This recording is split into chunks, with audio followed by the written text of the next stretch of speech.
अंधेरी रात और श्रीरंगपट्टनम की दीवारों के भीतर एक ऐसा डर छिपा था जिसने ब्रिटिश साम्राज्य की नींव हिला दी थी। कहा जाता है उस रात हवा भी जैसे पूछ रही थी, टाइगर जाग चुका है, अब कौन बचेगा।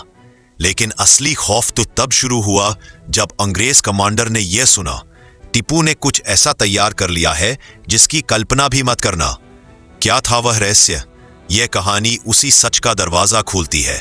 धुंध से ढका हुआ आसमान, मैसूर की पहाड़ियों पर छाया अजीब सा सन्नाटा, और ठीक उसी खामोशी के बीच खड़ा था एक आदमी, टीपू सुल्तान।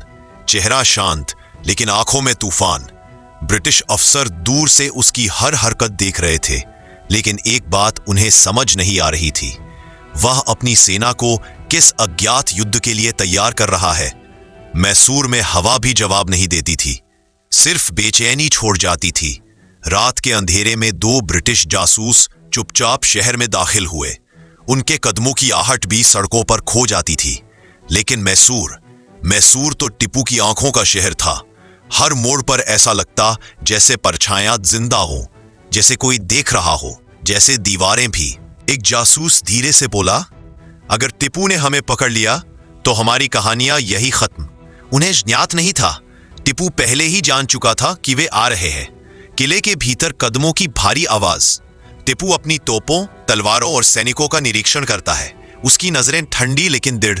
वह अपने कमांडरों से कहता है, ये लड़ाई हमारी जमीन की नहीं, हमारी इज्जत की है। उसी समय दूर पहाड़ियों पर ब्रिटिश सेना की चमकती बंदूकें दिखाई देती है। हजारों सिपाही आगे बढ़ रहे हैं।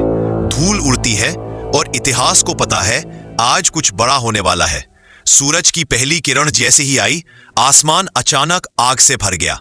एक चीखती जलती दहकती लपट ऊपर उठी और फिर भूम। यह दुनिया का पहला ऐसा क्षण था जब किसी सेना ने युद्ध के मैदान में रॉकेटों का इस्तेमाल किया। यह टीपू की सबसे गुप्त रणनीति थी, आयरन केस्ड रॉकेट्स। अंग्रेज सिपाही पीछे हटते हुए चिल्लाते, ये क्या चीज है, ये तो हमारे हर हथियार से आगे है। टीपू मुस्कुराया नहीं, क्योंकि यह युद्ध अभी सिर्फ शुरू हुआ था। दिन पर दिन लड़ाई बढ़ती गई। शहर का हर पत्थर घायल था, दीवारें टूटी पड़ी थी।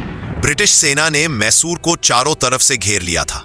भोजन कम हो रहा था, पानी कम हो रहा था, लेकिन टीपू का हौसला नहीं। रात को सैनिक विस्पर्स करते, क्या हम टिक पाएंगे? टीपू के शब्द गूंजते, जब तक किला खड़ा है मैसूर जिंदा है।